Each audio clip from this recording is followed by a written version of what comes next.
Hello दोस्तों, स्वागत है आपका अपने यूट्यूब चैनल कुलबॉय कुलबीर में। आज का जो वीडियो है ये वीडियो हरियाणा सेट का प्रैक्टिस पेपर 10 है। इससे पहले 9 प्रैक्टिस सेट आपको करवा चुके हैं, नहीं देखा है तो उसकी एक प्लेलिस्ट बना दी गई है जिसका लिंक डिस्क्रिप्शन बॉक्स में है, वहाँ से आप उसको ले लीजिए। साथ ही इस वीडियो की अगर आपको PDF चाहिए तो उसके लिए आप हमारा टेलीग्राम ग्रुप ज्वाइन कर सकते हैं। कुलबॉय कुलबीर लिख के आप सर्च कर सकते हैं टेलीग्राम में, या फिर उसका भी लिंक डिस्क्रिप्शन बॉक्स में दिया गया है, वहाँ से उसको ज्वाइन कर सकते हैं। ठीक है, जल्दी ही सेट का एग्ज़ाम होने वाला है तो उसके लिए आप अपनी तैयारी जो वो अच्छे से कर लीजिए। हम लगातार आपके लिए प्रैक्टिस सेट ला रहे हैं, इससे पहले 25 प्रैक्टिस सेट भी करवा चुके हैं। एक बार चैनल पर ज़रूर विजिट कीजिए, वीडियो आपको काफ़ी पसंद आएंगे। एक बार उनको देखें, फिर आप कमेंट करके बताएं कि आपको कैसे लगे। ठीक है, तो लगातार सीरीज़ जो हम वो आपके लिए चला रहे हैं। तो आज ये 10वां प्रैक्टिस सेट है, ये 15 प्रैक्टिस सेट की सीरीज़ है, तो काफ़ी अच्छे क्वेश्चन इसमें आपको देखने को मिल रहे हैं। तो चलिए ज़्यादा समय ख़राब नहीं करेंगे, शुरू करते हैं आज का प्रैक्टिस पेपर 10। सबसे पहला क्वेश्चन, हरियाणा का सबसे दक्षिणतम जिला। तो दक्षिण में बात की जाए तो दक्षिण में है मेवात। ठीक है, ये इम्पोर्टेंट है। और वहाँ पे एक गांव है दोहा, जो कि सबसे लास्ट गांव है दक्षिण का। राज्य के किस कवि को हास्यरस हरियाणा के नाम से जाना जाता है? तो हास्यरस हरियाणा जानते हैं अल्हड़ बीकानेरी को। ठीक है, एक सुरेंद्र शर्मा भी हास्य कवि हैं, लेकिन जो अल्हड़ बीकानेरी हैं इनको हास्य रतन कवि के नाम से जाना जाता है। जबकि जो मीर जफ़ार जट्ठाली, आपको यहाँ पे ऑप्शन दिखाई दे रहा है, इनको राज्य का प्रथम हास्य व्यंग्य। ठीक है, याद रखना, ये हास्य रतन है, ये हास्य व्यंग्य, ये इम्पोर्टेंट है। हरियाणा में हाकड़ा संस्कृति के साक्ष्य सर्वप्रथम किस पुरास्थल पर मिले हैं? तो ये मिले हैं आपको कुणाल में। ठीक है, कुणाल में हाकड़ा संस्कृति, जो कि फतेहाबाद के अंदर है, कुणाल। राज्य की किस झील पर बसंत ऋतु में फ्लावर शो का आयोजन किया जाता है? तो ये किया जाता है आपका बड़खल झील, जो कि फरीदाबाद में है। ठीक है, आपने बताना है कि बड़खल झील की स्थापना जो है वो कब हुई थी। ठीक है, कमेंट बॉक्स में कमेंट करके ज़रूर बताइए। थानेसर व फतेहाबाद के घग्गर क्षेत्र में राज्य में किस प्रकार की मृदा पाई जाती है? तो वहाँ पर पाई जाती है आपकी सोलर, कठोरा, चिक्का। ठीक है, उसके बाद है हिमाचल प्रदेश की सीमा से लगे हुए हरियाणा के उत्तरी क्षेत्र के किस प्रकार की जलवायु पाई जाती है? तो उत्तरी क्षेत्र में पाई जाती है दोस्तों उपोष्ण आर्द्र जलवायु। ठीक है, शिवालिक की पहाड़ियों से आने वाली नदियों और नालों से मैदान में कहीं कहीं गहरे गड्ढे हो जाते हैं, जिन्हें स्थानीय भाषा में कहा जाता है। तो उनको क्या बोलते हैं? उनको बोलते हैं दोस्तों चो। ठीक है, ऑप्शन डी इसका राइट आंसर हो जाएगा, चो। याद रखना है, जो कि क्या है, राज्य में जो शिवालिक पहाड़ियाँ और हरियाणा के मैदानी भाग हैं उनके बीच को क्षेत्र को स्थानीय भाषा में तो घर कहते हैं। ठीक है, और जो शिवालिक की पहाड़ियों में आने वाली नदी और नाले हैं उनको स्थानीय भाषा में चो कहते हैं। ठीक है, और जो राज्य में घग्गर और मारकंडा नदी के निक्षेप से जो बनता है ना उत्तर पश्चिमी मैदान, उस भाग को नेल्ली और बेट ये कहा जाता है। इम्पोर्टेंट है क्वेश्चन। ठीक है, राज्य के कितने प्रतिशत भाग पर उप शिवालिक तथा शिवालिक की पहाड़ियों का विस्तार है? तो ये है आपका 1.38% पर। गुरुग्राम से स्वराज नामक समाचार पत्र का प्रकाशन किस व्यक्ति ने किया था? ये किया था आपका शुभ चोपड़ा ने। ठीक है, शुभ चोपड़ा। उसके बाद दुजाना रियासत की नींव 1806 में किस व्यक्ति ने रखी थी? तो ये रखी थी आपकी अब्दुल समद खान ने। ठीक है, तारीख़ मोहम्मदी किसकी रचना है? तारीख़ मोहम्मदी आपकी फिरोज शाह तुगलक की। इम्पोर्टेंट है दोस्तों। बलियाली व आमरी राज्य की किस नदी की 2 प्रमुख सहायक नदियाँ हैं? तो बलियाली और आमरी, तो ये दोनों ही जो हैं वो टांगरी नदी की सहायक नदियाँ हैं। ठीक है, इंपॉर्टेंट है टांगरी नदी, जिसका उद्गम स्थल कहाँ पे है? मोरनी हिल्स है, पंचकुला, याद रखना है। ठीक है, लद्दाख तथा साइबेरिया में पाए जाने वाले बारे हेड़ी गुंज पक्षी राज्य की किस झील की प्रमुख विशेषता है? तो ये पाए जाते हैं आपके जो सुल्तानपुर झील है गुड़गांव के अंदर, उसमें पाए जाते हैं। ठीक है, फर्रुख नगर के अंदर ये झील है। ठीक है, जो कि ये जो पक्षी होते हैं साइबेरियन जो देश हैं वहाँ से उड़ के यहाँ पे आते हैं सर्दियों में। ठीक है, राज्य की किस झील के ऊपर स्वर्ण जयंती हेरिटेज पार्क का निर्माण किया गया है? कौन सी झील पे किया गया है? ये चिल्ली झील के ऊपर। ठीक है, जो कि फतेहाबाद में स्वर्ण जयंती हेरिटेज पार्क बोलते हैं इसको। ठीक है, हरियाणा में तरु दिवस के रूप में मनाया जाता है। तरु दिवस आपका मनाया जाता है 15 जुलाई को। ठीक है, आर्थिक सर्वेक्षण 2019-20 के अनुसार राज्य में कुल हर्बल पार्क की संख्या, तो हर्बल पार्क कितने हैं दोस्तों? 59 हैं। हरियाणा किस जिले में क्लोनल सफेदा संवर्धन केंद्र खोला गया है? तो ये खोला गया आपका कुरुक्षेत्र के अंदर, ठीक है। कौन सा? क्लोनल सफेदा संवर्धन केंद्र। उसके बाद असोला भट्टी व वन्यजीव अभयारण्य राज्य के किस जिले में? तो आपको पता है असोला भट्टी ये आपका मेवात, फरीदाबाद और गुरुग्राम के अंदर है, ठीक है, जो कि 2782 हेक्टेयर क्षेत्र में फैला है, ठीक है। उसके बाद राज्य के किस चिड़ियाघर में भालू पार्क की स्थापना की गई है? तो भालू पार्क की स्थापना की गई भिवानी के अंदर, ठीक है। कब की गई? 1983 को, ये भी याद रखिए। केंद्र सरकार द्वारा भिंडावास अभयारण्य की स्थापना को मान्यता कब प्रदान की गई? तो भिंडावास को दी गई थी 2009 के अंदर, ठीक है, जो कि झज्जर के अंदर है। हरियाणा में सर्वाधिक हर्बल पार्क 15 हैं, किस जिले में?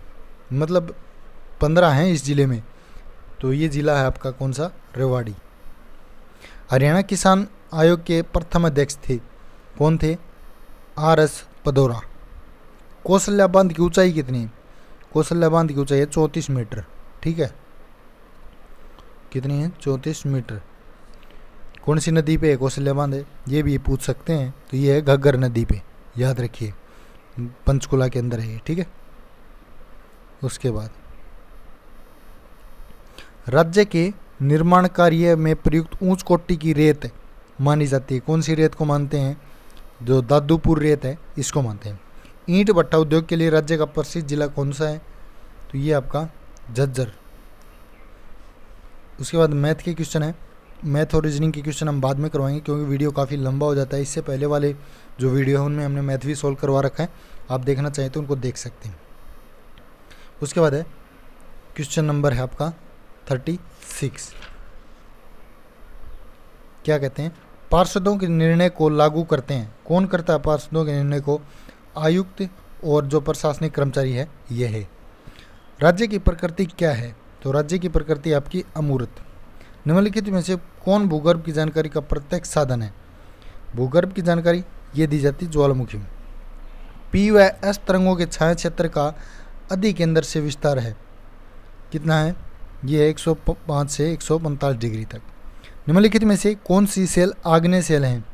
तो इनमें से आग्नेय सेल जो आपकी बेसाल्ट जो सेलें हैं वो है। वायुमंडल का 99% द्रव्यमान कितनी ऊंचाई तक है? तो 99% आपका 32 जो किलोमीटर है इसकी ऊंचाई तक। भारत में अधिकतर वर्षा कौन सी होती है? भारत में होती है ज़्यादातर चक्रवातीय वर्षा, ठीक है। कितने देशों में उच्च मानवीय विकास सूचकांक हैं?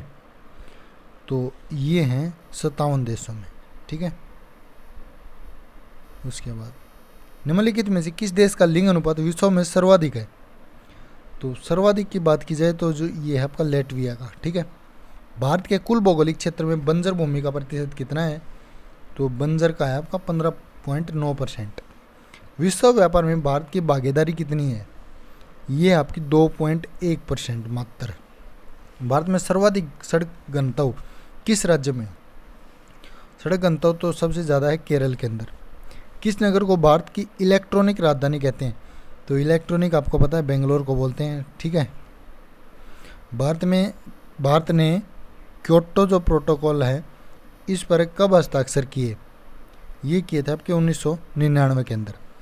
जो एशियन होता है, आसियान होता है, इसमें कितने सदस्य देश जो हैं वो शामिल होते हैं? इसमें होते हैं दोस्तों कितने? 10, ठीक है। कौन कौन से हैं? और इसकी स्थापना हुई थी 1967 में आसियान की। और देश सुन लीजिए कौन कौन से हैं। पहला है कंबोडिया, इंडोनेशिया, मलेशिया, म्यांमार, उसके बाद है Philippines, Singapore, Thailand, Vietnam, Brunei, Laos, ये याद रखिए, ठीक है। कंप्यूटर युद्ध किसको कहा जाता है? तो कंप्यूटर युद्ध बोलते हैं जो प्रथम खाड़ी का युद्ध है इसको। वर्तमान में लोकसभा में अनुसूचित जातियों के लिए कितने स्थानों को आरक्षण दिया गया है, किया गया है? तो ये किया गया है 84, ठीक है, ऑप्शन बी। आपातकाल के दौरान किस संवैधानिक संशोधन को लघु संविधान कहा गया है? तो ये था आपका कौन सा ऑप्शन? 42वां संशोधन, ठीक है। मैकमोहन रेखा जो है इसका निर्धारण किया गया, कब किया गया?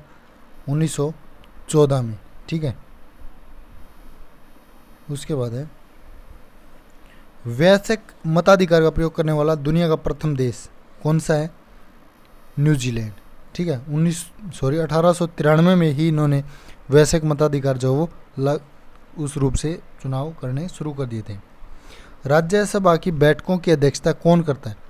तो राज्यसभा की जो बैठक होती है उनकी तो अध्यक्ष करते हैं भारत का जो उपराष्ट्रपति होता है वो। इनमें से कौन से राज्य में सर्दी के महीनों में बाढ़ आती है? तो सर्दी में बाढ़ आती है आपकी तमिलनाडु में। ठीक है, जो उत्तर पूर्व विक्षोभ है या फिर लौटते हुए मानसून है उसके कारण तमिलनाडु में सर्दियों में वर्षा होती है। कृषि के लिए पहाड़ी क्षेत्र की ढलान कितनी है? तो ये आपकी 20 से 25% से कम। उसके बाद लद्दाख को केंद्र शासित प्रदेश का दर्जा कब दिया गया था? ये दिया गया था 31 अक्टूबर 2019 को। ठीक है, कपूर का रासायनिक सूत्र होता है, तो कपूर का रासायनिक सूत्र आपने बताना है यहाँ पे, ये हो जाएगा आपका C10H16O। कौन से ऑप्शन में है? बी में। ठीक है, उसके बाद है ड्यूटेशियम के नाभिक में होते हैं, क्या होते हैं? एक न्यूट्रॉन और एक प्रोटॉन होता है। ठीक है, ऑप्शन डी हो जाएगा। पौधे में जो फ्लावरिंग होती है, पुष्पन होता है, उसके लिए उपयोगी तत्व कौन से? फास्फोरस। ठीक है, तत्वों के रासायनिक वर्गीकरण का आधुनिक नियम आधारित है किसके ऊपर? तत्व के परमाणु क्रमांक पे। निम्नलिखित को सुमेलित करना है यहाँ पे, क्रैकिंग, प्रगलन, हाइड्रोजनीकरण, वल्कनीकरण। तो पता है आपको, जैसा कि पहले भी करवा चुके हैं ऐसे क्वेश्चन। जो क्रैकिंग होती है ये तो होती है आपकी पेट्रोलियम में। ठीक है, ऑप्शन सेकंड हो जाएगा क्रैकिंग का। तो जो प्रगलन होता है ये कॉपर के अंदर होता है, हाइड्रोनीकरण ये खाद्य वसा के अंदर, और वल्कनीकरण आपका रबड़ के अंदर। ठीक है, तो ये कौन सा ऑप्शन मैच कर जाएगा इससे? बी ऑप्शन जो बिल्कुल आपका करेक्ट हो जाएगा। सबसे छोटी आवर्तबीजी पादप कौन सी है? तो ये है लेमना। ठीक है, पायरिया नामक बीमारी के परजीवी का नाम होता है ये पायरिया, ये है एंट अमीबा जिंजीवेलिस। ठीक है, जिंजीवेलिस। उसके बाद डीएनए की मात्रा को मापा जाता है, तो डीएनए को किस में मापते हैं? पिकोग्राम में। ठीक है, 10⁻12 ग्राम, ये पिकोमान का जो पिकोग्राम है उसका मान होता है 10⁻12 ग्राम। ठीक है, इसको बोलते हैं। उसके बाद यदि किसी दर्पण को थीटा कोण से झुकाया जाए तो परावर्तित किरण का घूर्णन क्या होगा? दर्पण की बात है तो वो हो जाएगा डबल, उसका डबल 2 थीटा। जल का घनत्व अधिकतम होता है किसमें? 4 डिग्री सेल्सियस। रीजनिंग के क्वेश्चन हैं, इनको हम बाद में करवाएंगे। इसके बाद जो नेक्स्ट क्वेश्चन है आपका 80 का देख लीजिए। 80 का है एक ऐसा प्रोग्राम जो उच्च स्तरीय भाषा में लिखित प्रोग्राम को मशीनी भाषा में परिवर्तित करता है, कहलाता है, क्या कहलाएगा? Option A compiler. एक आईपी एड्रेस के प्रथम खाने में कौन सी संख्या नहीं होती? सबसे पहले जो होता है वो 0 नहीं होती आपकी। ठीक है, आईपी एड्रेस। एक ही डाटा को कई जगह सेव करना कहलाता है, क्या कहलाता है? रिडेंडेंसी। एक्सएमएल जो होता है इसका अभिप्राय क्या है? तो एक्सएमएल होता है एक्सटेंसिबल मार्कअप लैंग्वेज यानी भाषा। संचार नेटवर्क जिसका प्रयोग बड़ी संस्थाओं द्वारा प्रादेशिक, राष्ट्रीय और वैश्विक क्षेत्र में किया जाता है, कहलाता है, तो कौन सा है? वैन, वाइड एरिया नेटवर्क। उसके बाद है निकनेट। क्या है निकनेट? निकनेट है आपका भारत के प्रत्येक जिले को जोड़ने वाला नेटवर्क। 2 नेटवर्कों को आपस में जोड़ने वाला कंप्यूटर कहलाता है, क्या कहलाता है? गेटवे। ठीक है, इसके बाद इंग्लिश के क्वेश्चन है। Choose the word similar in meaning to the word given in below. Systematically, तो ये तो आपको पता है सिस्टमेटिकली का क्या मतलब होता है? मेथड, जो मेथड के अनुसार हो। ठीक है, ऑप्शन सी हो जाएगा इसका right answer. Choose the word opposite in meaning to the word given bravery. तो ब्रेवरी का अपोजिट आपने यहाँ पे बताना है, तो ब्रेवरी का हो जाएगा कोवर्डिस। Option B COWARDIC। ठीक है, नेक्स्ट है choose the one which can be substitute for given sentence the practice of having many wives. इसको क्या बोलेंगे? इसको बोलेंगे पॉलीगमी, ऑप्शन सी। ठीक है, उसके बाद नेक्स्ट है the supreme court has dash tourism in the core area of forest. तो इसका क्या हो जाएगा, ऑप्शन डी, प्रोहिबिटेड। ठीक है, उसके बाद है फाइंड द करेक्टली स्पेल्ड, जो सही है स्पेलिंग वो आपने इसमें बतानी है। तो ऑप्शन सी जो इसका राइट आंसर हो जाएगा DUBIOUS। ठीक है, इसका मतलब होता है डाउटफुल, डूबिश का। नेक्स्ट है अंतःसत व्यंजन नहीं है, हिंदी के क्वेश्चन है। तो ऑप्शन डी जो है यहाँ पे अंतःसत नहीं है। अंतःसत कौन से होते हैं, ये रे ले वे, ये होते हैं। ठीक है, वे प्रत्यय जो क्रिया के अतिरिक्त अन्य पदों जैसे संज्ञा सर्वनाम विशेषण प्रत्यय के पीछे लगकर प्रायसंज्ञा विशेषण शब्द बनाते हैं, वे कहलाते हैं। तो उनको बोलेंगे तद्धित। ठीक है, ऑप्शन डी हो जाएगा। एक है शुल्क, एक है शुक्ल, इनका सही अर्थ आपने बताना है। तो देखिए शुक्ल, जो शुल्क है पहला ये तो होती है फीस, और उसके बाद शुक्ल ये होता है उज्ज्वल। ठीक है, उसके बाद नेक्स्ट है न सावन हरा न भादो सूखा, इसका क्या अर्थ है। तो इसका अर्थ क्या हो जाएगा यहाँ पे, सदा एक समान रहना। उसके बाद है जिसके समान संसार में कोई दूसरा न हो, वाक्यांश के लिए एक शब्द। तो इसका हो जाएगा आपका ऑप्शन सी, अद्वितीय। किस समास का पूर्व पद संख्यावाची होता है। तो ये आपको पता है कौन से समास का होता है, द्विगु का। पहला पद संख्यावाचक, जैसे पंचतंत्र, त्रिफला। ठीक है, उसके बाद नेक्स्ट है शब्द के किस रूप में पुरुष या स्त्री जाति का बोध हो उसे कहते हैं। तो ये तो आपने काफ़ी बार पहले देखा भी होगा, इसको बोलते हैं लिंग, ऑप्शन डी, पुल्लिंग स्त्रीलिंग। ठीक है, मित्रगण शब्द में वचन का कौन सा भेद है। तो मित्रगण में आपका बहुवचन, अकेला मित्र होता तो एक वचन होता, मित्र गण लग गया तो ये हो गया बहुवचन। उसके बाद लास्ट है वर्तनी की दृष्टि से शुद्ध शब्द श्रृंगार को कैसे लिखते हैं। तो श्रृंगार देखिए ऑप्शन ए वाला जो ऑप्शन है बिल्कुल सही है, श्रृंगार। ठीक है, ऐसे लिखते हैं। तो ये था आज का वीडियो को ज़्यादा से ज़्यादा शेयर करें। चैनल को सब्सक्राइब नहीं किया तो जल्दी से सब्सक्राइब कर लें, और इसकी PDF आपको टेलीग्राम ग्रुप पे मिल जाएगी, वो आप वहाँ से डिस्क्रिप्शन बॉक्स से ज्वाइन कर सकते हैं। तो इस वीडियो को यहाँ तक देखने के लिए धन्यवाद।